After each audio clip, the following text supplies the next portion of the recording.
అందరికీ నమస్తే. News one network evening top 10 news bulletin కు స్వాగతం. ముఖ్యాంశాలు. గగన్ పహాడ్లో హైడ్రా దూకుడు. హైదరాబాద్ శివార్లోని గగన్ పహాడ్లో హైడ్రా దూకుడు కొనసాగుతోంది. స్థానిక అప్పా చెరువులో అక్రమంగా నిర్మించిన గోడౌన్లను అధికారులు కూల్చివేశారు.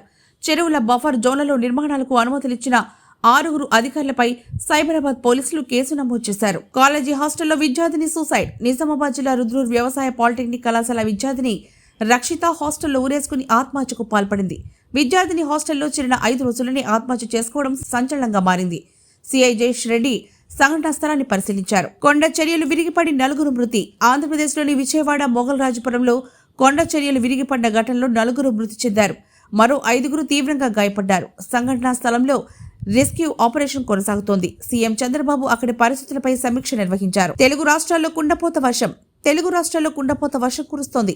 బంగాళాఖాతంలో ఏర్పడిన అల్పపీడనం కారణంగా 2 రాష్ట్రాల్లో భారీ వర్షాలు కురుస్తున్నాయి. ఆంధ్రప్రదేశ్లోని విజయవాడలో 18 సెంటీమీటర్ల వర్షపాతం నమోదైంది. Vidyadharapuram, RR Nagar, Benz circle, highway road పూర్తిగా జలమయమయ్యాయి. గురుకుల విద్యార్థులకు కన్నీళ్లు. హైదరాబాద్ శివార్లోని శంషాబాద్ గురుకుల పాఠశాల విద్యార్థులు తీవ్ర అవస్థలు పడుతున్నారు. తమకు పురుగుల అన్నం పెడుతున్నారంటూ టీఆర్ఎస్ ఎమ్మెల్యేలు హరీష్ రావు, సవితా ఇంద్రారెడ్డిల ఎదుట కన్నీళ్లు పెట్టుకున్నారు. పురుగుల అన్నం పెడుతున్నారని ప్రశ్నిస్తే కొడుతున్నారని, బాత్రూంలో తమతోటి కడిగిస్తున్నారని ఆవేదన వ్యక్తం చేశారు. వారికి ఎమ్మెల్యేలు ధైర్యం చెప్పారు. పబ్లపై పోలీసుల దాడులు. హైదరాబాద్లోని పబ్లపై పోలీసులు దాడులు నిర్వహించారు. 25 పబ్బులను తనిఖీ చేసి పలువురికి డ్రగ్స్ టెస్టులు నిర్వహించారు.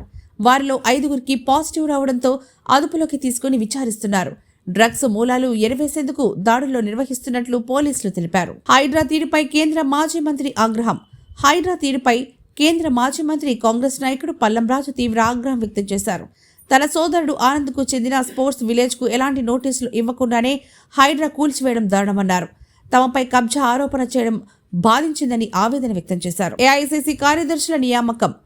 దేశంలోని 31 రాష్ట్రాలు, కేంద్రపాలిత ప్రాంతాలకు ఏఐసీసీ కార్యదర్శులను కాంగ్రెస్ అధ్యక్షుడు మల్లికార్జున ఖర్గే నియమించారు. తెలంగాణ ఏఐసీసీ కార్యదర్శిగా విశ్వనాథన్, ఆంధ్రప్రదేశ్ ఏఐసీసీ కార్యదర్శిగా గణేష్ కుమార్ యాదవ్, మాజీ ఎమ్మెల్యే సంపత్ను ఛత్తీస్గఢ్ ఏఐసీసీ కార్యదర్శిగా నియమించారు. స్త్రీలపై నేరాలు ఆందోళన కలిగిస్తున్నాయి. దేశంలో స్త్రీలు, పిల్లలపై జరుగుతున్న అఘాయిత్యాలు ఆందోళన కలిగిస్తున్నాయని ప్రధాని నరేంద్ర మోడీ అన్నారు. న్యాయ వ్యవస్థపై నిర్వహించిన జాతీయ సదస్సులో ఆయన పాల్గొని మాట్లాడారు. మహిళల భద్రత కోసం తమ ప్రభుత్వం కఠిన చర్యలు తీసుకుని వచ్చిందని అన్నారు.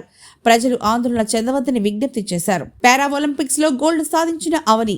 ప్యారిస్ వేదికగా జరుగుతున్న పారా ఒలింపిక్స్ పోటీల్లో భారత్కు చెందిన అవని లేఖరా 10 మీటర్ల ఎయిర్ పిస్టల్ విభాగంలో బంగారు పతకం సాధించింది.